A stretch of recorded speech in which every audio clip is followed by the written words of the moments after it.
Apat na dekada na ang nakakalipas nang simulang maging formal na sports sa Asia ang motor racing.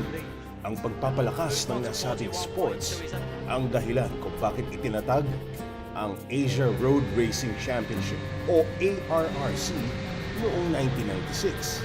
May apat na kategorya sa motor racing competition na ito. Maaaring sumali kahit na sinong racer sa buong mundo mula age 13 hanggang 50. Depende sa kategoryang sasalihan. Ang Yamaha Racing Team Philippines, 7th sa overall team standing sa UB 150 at number 1 naman sa Super Sports 600.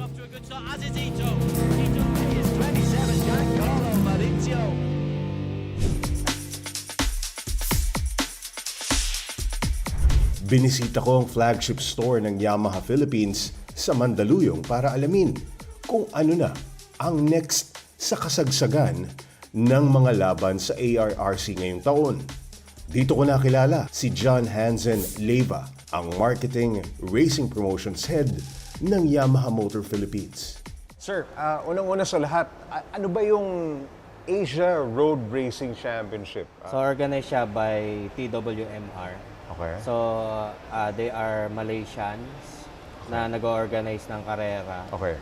So in Malaysia, then gumawa sila ng race events sa buong Asia. So umpisa pa lang nakakuha kami ng third position Third position? sa 150 and SS600. Okay. So, Doon sa magandang dalawang simula category? yun. Oo. Okay. Kasi ang aim natin, mas maganda kung sa simula pa lang ng karera, meron na tayong momentum. Okay. Kumbaga, kailangan manalo ka agad muna, manalo na manalo. Para sa dulo, hindi na tayo masyado maghabol.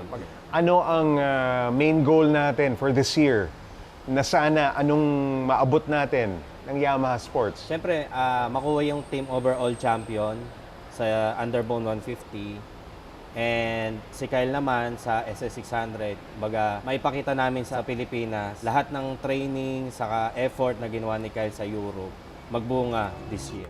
Iba raw ang nagagawa ng pagtangkilik nating mga kababayan sa mga Filipino racers, lalo ba't hindi basta-basta ang pagsasanay at mga dinadayong bansa ng mga ito. Yan rin minsan yung pinangahawakan ng racers na kailangan ko manalo kasi para to sa bansa na. Para sa bayan yan Para no? sa bayan. Ang pinakabentahe, yung puso nila na hindi talaga umaayaw kahit na medyo mahirap. For racers na Pinoy ang lumalaban dyan, 3 to 4. Ngayon, medyo ilan na tayo? Ngayon, dumadami na. Dumadami na? Yes, nasa around 7 to 8 na yata sila ngayon. After nung end ng season, syempre ano yan magpapahinga yung mga racers. Syempre, mag-happy-happy muna, magbabakasyon. R&R muna. Pahinga muna sa lahat ng karera na sinasalihan. So, after naman, pag start na ng season, doon yung mahirap. Pukpukan na. Kasi kailangan ulit nilang i-maintain yung body weight nila. Then, yung pasarap nung end ng season, Mawawala na yun. mawawala lahat yun. Okay. Tapos, yung family nila, hindi nila madalas makakasama. Kasi every month, kung wala ka sa training, nasa karera ka sa ibang bansa. So, meron kaming training program for enhancement ng body. So, like last week, si Gian and si Pao, so nag-undergo sila ng training sa Davao. So, para mas palakasin yung katawan nila and yung mindset. Correct. Bagong-bago pa mula sa kanyang panalo sa Zhuhai, China. Nakasama ko si Giancarlo Mauricio, Golden Wheel Driver of the Year noong 2018.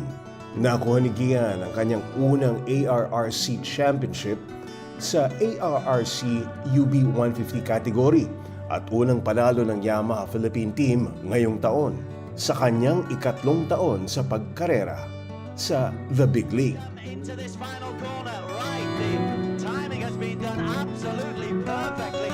And the man who is going to lead the way is 27, Giancarlo Maurizio.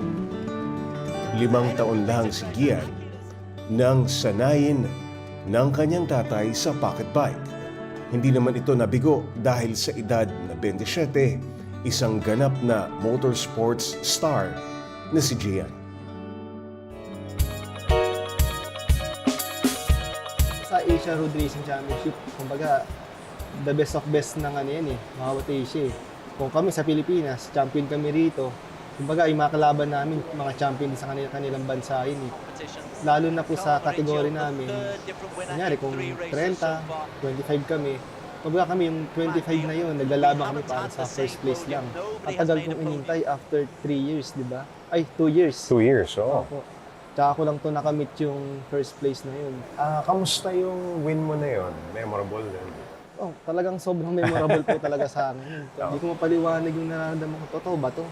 Kasi sa Back to back, no? tutuusin, Oh. yung sa kategory namin na underbone, simula Pilipinas hanggang sa mag-ARRC ako, 5 years po yung wala akong panalo sa underbone talaga eh. Yeah, yun lang talaga yung unang, parang bumalik ulit yung podium ko. Sobrang saya po, tsaka nakaka-proud po. Oo. Lalo na yung pinatugtog na yung pambansang awit natin. Parang Kikilabutan ka talaga, ha? parang ang sarap ulit-ulitin. Kaya sabi ko, ang sarap manalo. Ang sarap patugtugin yung pambansang awit natin sa iba't ibang bansa. Hindi pala talaga biro o simpleng pagkarera lang ang hinaharap nila Gian. Kasama pala sa tibay ng loob ang ating advantage kung ikukumpara sa mga racers ng ibang mga kalahok na bansa.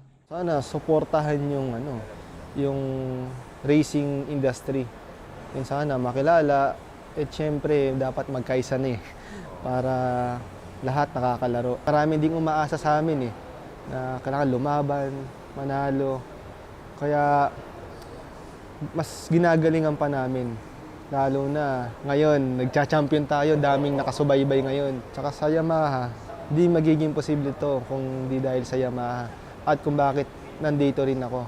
Kasi sila din po yung naghubog sa akin. Sila yung bakit yung skills ko naging ganito nakagaling. Si McKinley Kyle Paz o The Wonder Boy at si Giancarlo Mauricio ang mukha ng motorsports racing sa bansa ngayon. Paano nga ba sila angat sa iba? Anong klaseng motorcycle racer si Gian? Aggressive siya, and mas nakikita namin siya na mag-grow pa in the succeeding years. Kumbaga, hindi lang sa UB150, pwede siyang umangat sa ibang class ng ARRC.